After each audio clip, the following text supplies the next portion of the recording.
Yo, I'm back at it, the rap addict. I have static to average rappers who act lavish and lack passion. You sad bastards, you trash flashing, that's bad habits. I just laugh at it. You mad passive, don't have actions. I've been on cruise control and still I don't lose the flow. 3, 2, 1.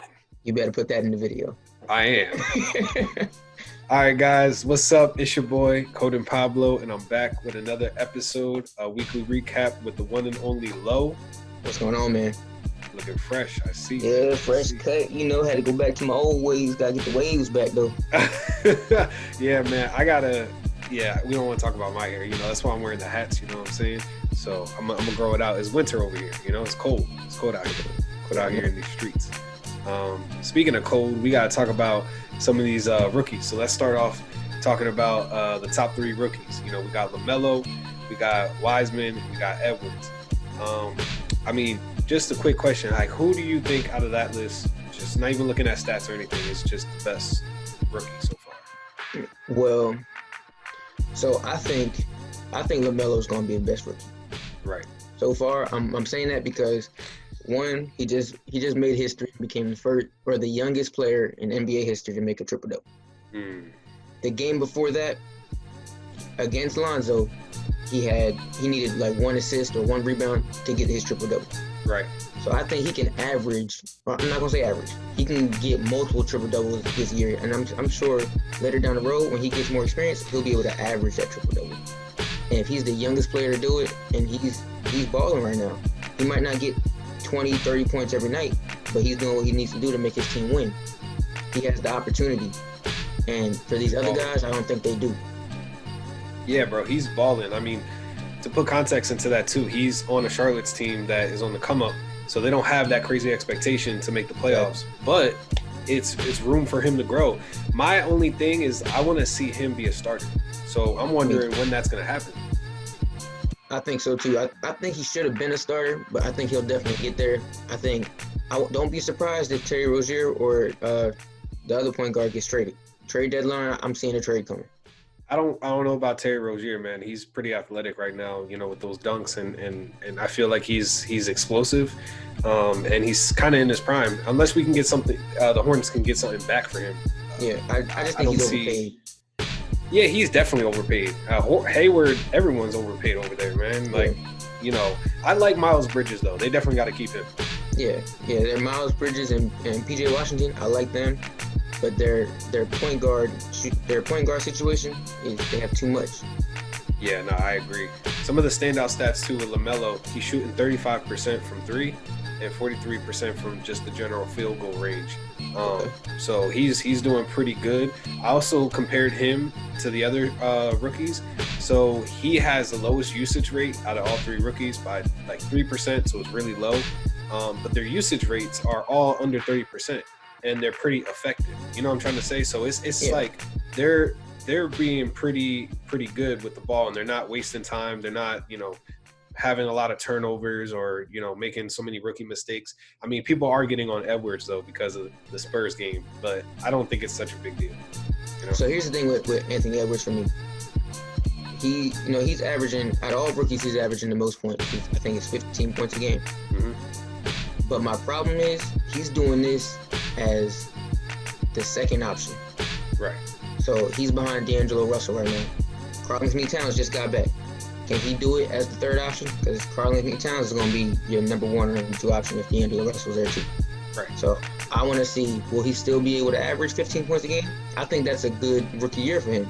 But as the third man when Karl-Anthony Towns comes back, if he can hold it up, he'll be rookie of the year. Yeah, I agree. You know, having Karl-Anthony Towns out was a good opportunity for him to grow because he was playing a lot of minutes, and you know, I think he's the most athletic rookie out of this whole group for sure. And I think he's the best defender too. Yeah, I would agree. Maybe perimeter defender for sure.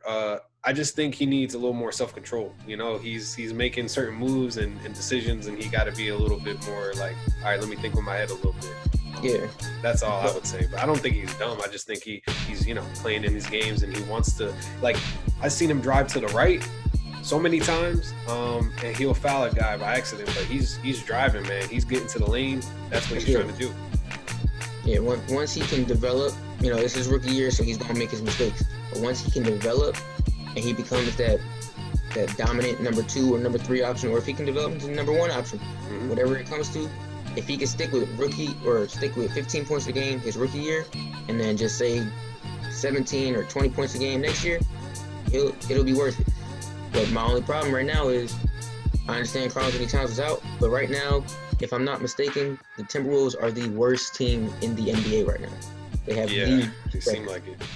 You can't have the number 1 pick, D'Angelo Russell, Karl-Anthony Towns, even though he's hurt. You can't be the worst team in the league, or second to worst team in the league. I have high expectations for the Timberwolves. I still do, but I'm going to give them a little slack because they didn't have Karl-Anthony Towns. We talked about this before. So I think them having him back, let's see if they make a run, and he has to keep this up while he's coming off the bench or whatever role he's going to have. So they got to establish his role. And like you said, I agree. We got to see if he's going to do the same thing without Karl-Anthony Towns. So going to Wiseman, what do you think of him? Like, what's something that he could get better at? What's something he's doing really good at? What people should expect from him? So I think he's a great rookie. I think he has the potential to be good. He has the potential to be great, but I think he's not being used as much as he should be. As a number 2 pick, and how the Golden State Warriors are playing, since Klay Thompson's out and Kelly Oubre is not doing too well and Draymond's not doing too much, he should be your number 2 option. Right. If I'm not mistaken, James Wiseman is playing 20 minutes a game.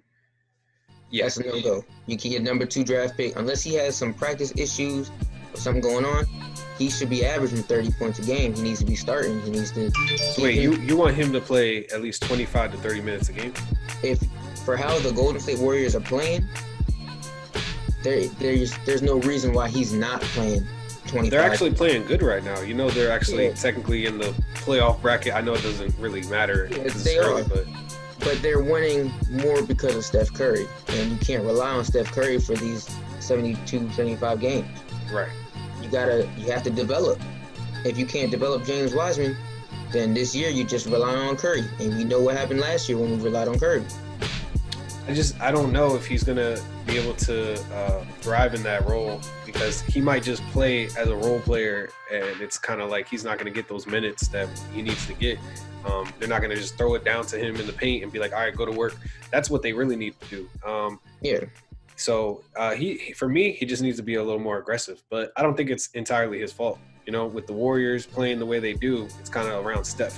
So it's kind of, and then Draymond's there now, right? So Draymond's kind of like, all right, young fella, like, I'm gonna run the show. You get the ball when you get the ball. That's kind of how it is. Draymond's not, in my opinion. So I know Draymond's not the scorer type, but he playmakes though, man. Yeah, but he needs to. Since Klay Thompson's out, and that's a 20 points per game guy that's gone, somebody needs to step up. And Draymond's not stepping up as much as they need him to. Yeah, he's playmaking, he's playing good defense, but he's not. We need points. We need the gold. We need the 73-9 Draymond. When he that was a team effort. Exactly. But if he can average 12, 15 points a game and still playing good defense and still getting 5-6 assists, then I could say, Draymond, you stepped it up from last year. Yeah, I agree with you. I actually see Andrew Wiggins stepping up a little bit too. He's averaging about 17 points a game, and Steph was averaging like 30 right now, I think. So he needs to. So I don't know how sustainable that is. You're definitely right. But I wouldn't expect that much from Draymond in terms of scoring. I would just expect him to get those assists and rebounds, and then hopefully, Kelly Oubre, right? He's only averaging like 10 points a game, so he's not really putting up those points. So, everyone just has to get that roll, going. They got to hit those threes. Damon Lee or whatever is coming off the bench pretty hot. So we got to see. I just think they need to establish the roles. But Wiseman definitely needs to score more. So what is your wild card pick for a rookie? Because those are the top 3 rookies, but there's other rookies that people don't really talk about. What's a rookie that you want to talk about? So I'm not picking him only because he's on the Pistons.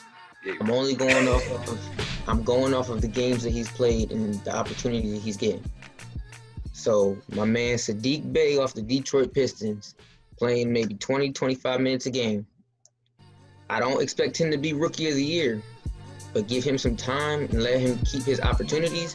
He's already averaging 10 and 5. He's played against Boston, the first win that we got, 17 points and 7 rebounds, made 5 of 8 of his threes. Good for him. A few days later against Milwaukee, 20 points, 10 rebounds, 6 of 10 from his threes. I think he can, like I said, not Rookie of the Year. I'm not going to put him over LaMelo or Anthony Edwards. But if he can keep this potential going, I think in a few years, he'll be an effective player. And for him to come, he came after Isaiah Stewart. He came after Killian Hayes, the other 2 picks that Detroit Pistons selected. Yep. He's outplaying both of them. Yeah, I was going to get on you a little bit because I'm glad you mentioned Killian Hayes because that was your guy the first few episodes. And Sadiq Bey, I don't remember talking about him with you. I don't bandwagon. So I don't really know. I don't know. Hey, he did his thing against us. That was one game, you know. I know you're not talking shit about my team, which is I get it. But I'm just wondering, next week, are we gonna be talking about Sadiq Bey or are we gonna talk about Killian Hayes? Because that's I'm talking about just the Pistons in general, but the Killian Hayes, he's hurt right now. He has I don't know if he has some surgery or if he just got an ankle sprain or something like that. But he hasn't performed like I expected him to. When you come in as the number 7 pick, you have higher expectations than Sadiq Bey, who had the number 19 pick. Dang. So he had to fight for his position and for his playing time. He earned it, and he's performing. So right now, I'm going for Sadiq Bey, and Killian Hayes does have to step it up, but he has the pressure becoming the number 7 pick. It's funny because sometimes those lower picks have more pressure and it actually makes it worse for them. Whereas like you don't have the expectations, but you have to fight for your spots and everyone's counting you out. So you have something to prove. Well, I'm going to stick to my guy, Peyton Pritchard. And as you notice, I haven't even talked about Naismith because he hasn't even really played like that. Yeah. He hasn't done that well. I don't know what's going on. I don't know if we're not giving him enough minutes or he's just not shining when he needs to shine. Our bench, you know, we're actually developing our bench. And it's a good thing, but it's also a bad thing in terms of the bigger picture. That's why a lot of people are saying by trade deadline, we need to get rid of some of our guys. You know, Javonte Green, really awesome guy.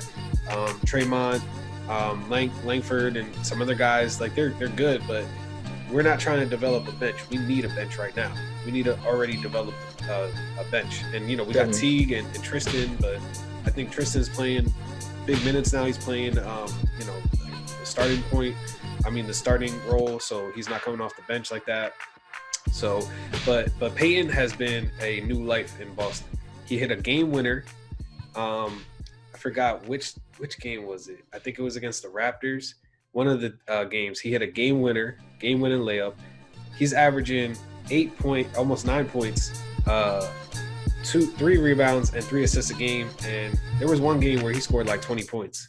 He's hitting threes, he's driving to the basket, he's doing everything. And he's playing heavy minutes, and I don't know. It's just, and he's 6'1". That's a big factor to me. He's 6'1", doing all this stuff. He has no fear in his heart. He will come at anybody. He was playing against Kevin Durant. He was playing against all those guys. He don't care. He wants to play. And he hit a game winner. Like, I'm not saying he's going to be Rookie of the Year. I'm probably being biased as hell right now because I'm a Celtics fan, but I'm riding the Pritchard train. Yeah, that's good. And I'm hoping for him. So somebody's going to have to step up for Boston because if you don't know, Jason Tatum's not going to play in the next few games because of COVID. I don't know if he has COVID, but he might have to quarantine for a little bit. So somebody's going to have to step up. And Jaylen Brown can't do it by himself. So he can, though. No, but I'm saying he's been going crazy. Yeah, he's going off. He's getting 28, 30, however many points per game, 20-plus points a game, but so has Jason Tatum. So somebody has to step up. Yeah, I don't know about Marcus Smart, man. I don't see him being like this crazy scoring guy until the playoffs. That's what I think about Marcus Smart. Like, he's a really great player, but we can't be like, yo, Marcus, like, come go give us 25, 30 real quick. Like that, maybe in the playoffs, because there's so many little games and the pressure's on, and he had the whole season to kind of get better and get in the groove. But early on this season, yeah, we might have to have Pritchard playing the starting role, possibly. But you might not, because he's not going to be able to play the starting role. No, if I'm not mistaken, Kemba Walker's coming back. He's coming perfect, back like next perfect game, timing. Or something like that. Yeah, definitely. Perfect timing. I didn't even know, so I just been out of the loop. I gotta see though, because I'm looking on my calendar. I think they said February though he was coming back. I wasn't sure. Now I think I seen something on my, because I play fantasy. I think I seen something where it said he's coming back real soon. Okay. Speaking of fantasy, definitely gonna get on that soon. Gonna make some videos on that as well.